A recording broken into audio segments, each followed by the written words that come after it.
second. Thank you. Everybody today. You good? Good. Well, it was good to get back to practice today. I think the players were excited about it. We had a, good first day. Energy and enthusiasm was good. Obviously, if we were where we needed to be, we wouldn't need to have a whole bunch more practices before the first game. So I think every player's got to self-assess a little bit in terms of the things that they need to work on to improve, and also be ready to take constructive criticism from the coaches so that they have a chance to use that input and teaching to, help them improve. So we're certainly looking forward to the challenges of the season. There are many, many out there, including the first game. And I think that what's really important is our players have to believe that we determine the outcome of the game by what we do, how we practice, how we prepare, how we get ready to play the game, and how we can go execute in the game. And the thing that you have to do to be able to do that is develop the right habits when it comes to work ethic, perseverance, discipline, to make the right choices and decisions, mental and physical toughness to be able to sustain. And these things are all important because I think this team, like every team, has to reestablish the identity of who this team is going to be. And I don't think that that's anybody's call to make, including any preseason poll, which basically means little to nothing about anything. It's all about how you play when the game comes against the competition that you have to play against. So we're not going to be in the mood to be making comparisons or making comments on rankings. It's flattering that people think highly of our team, but our team needs to understand that they have to prove who they are by what they do, and this means very, very little. On the Deshaun Hand situation, first of all, we have every respect for the police and what they did, so in no way are my comments directed at anything but total respect for those people doing their job.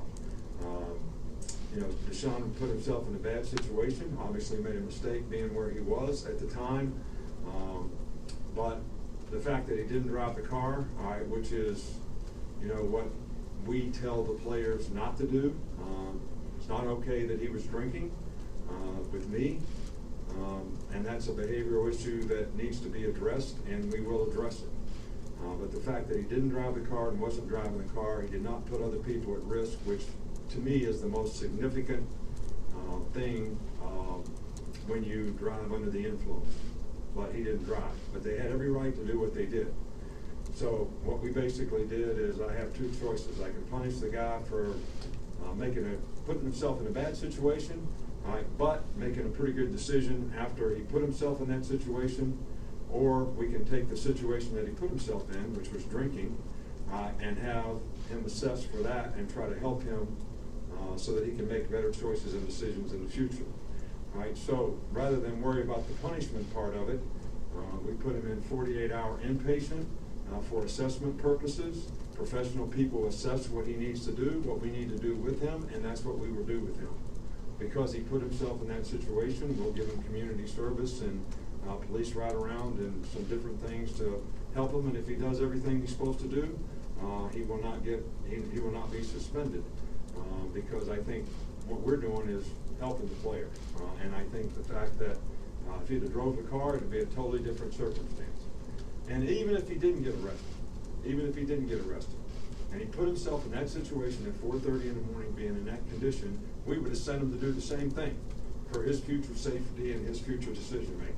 All right, so the arrest part of it has nothing to do with that. We're treating these things as two different things, and that's all really I have, to say, about that. So it's important, I think, for especially young players to really be focused here in the next, few days. These first 5 days, acclimation days, are heavy install days. Very critical to young players being able to learn once more some of the details that they need to learn to be able to go out there and execute and make a contribution to the team. So hopefully we can get that accomplished with a lot of our players in the next 5 days. Okay, we're going to start on this side with Tony. Coach, we saw Mika at both safety and cornerback. Is there a place that you want to see him play? Is there, I guess, a goal?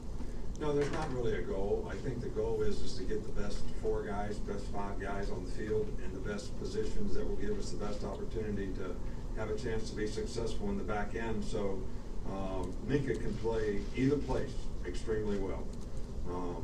So based on how the other players develop, will probably determine to a large degree where he ends up playing.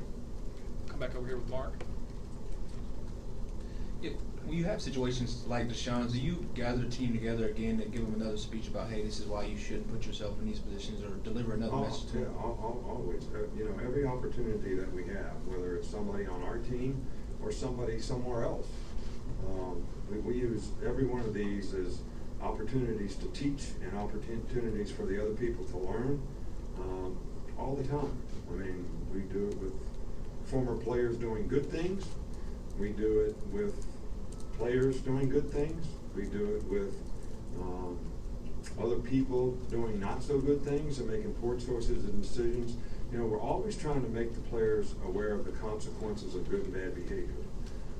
You know, Deshaun Hand's going to have to suffer the consequences of this. You know, I always say, you know, and but.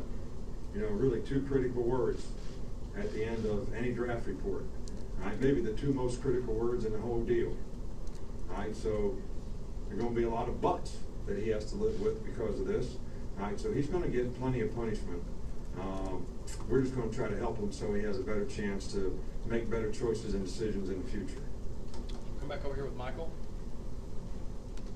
Just wonder what your thoughts were on the defensive line and depth you have there coming back. Well, I think there's obviously some talented players there that haven't played a lot. Those guys are going to have to develop consistency in performance. I don't think one of the goals coming out of spring practice is that we need to make some improvement in consistency up front. I think the players have the capabilities of doing it. We had a lot of new faces there. So this camp is going to be real critical for how those guys develop and the consistency that they can play with. Okay, go over here in the middle with Alex.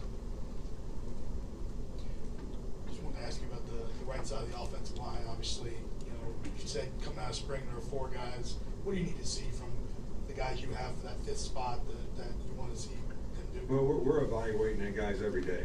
All right, we're evaluating those 4 guys and make sure that they continue to improve and play well. And we're also going to evaluate some of the younger players who came in, as well as some of the guys that were there in the spring. And you know, the same thing as we're going to do in the secondary. What gives us the best opportunity to get the best 5 guys on the field, so we have the best opportunity to be successful up front? And you know, that's way early to be determined, and we're going to be evaluating those guys every day, and it's a work in progress, and you know, it's way too early to really tell. I mean, especially, you know, these practices where you don't have pads on, not the easiest way to evaluate defensive and offensive linemen. Okay, come back over here with Chris Walsh. Just from the end of last year to now, what's been the biggest improvement with Jalen, and what do you kind of want to see from him in camp? Well, the goal was stated many times before that we wanted to improve his ability to be a more efficient, effective, confident passer. I think he's made tremendous strides in the spring. We're not allowed to watch a lot of what they do over the summer, but based on his confidence, the poise that he plays with out there in practice today, I think there has been a lot of improvement in his knowledge and understanding and confidence, and his leadership, his presence, all those things I think have a real positive impact on the offensive team and the offensive players, and I think he's really improved as a passer. Okay. We're going to finish up right here with Dwayne. Oh, okay. Coach, you opened up talking about discipline and guys being able to understand and take criticism well. Is that stressed even more this year because you got a lot of young guys that you might be counting on? Well, no, look, we always stress that. I mean, I think if you're going to improve, you have to be able to self-assess.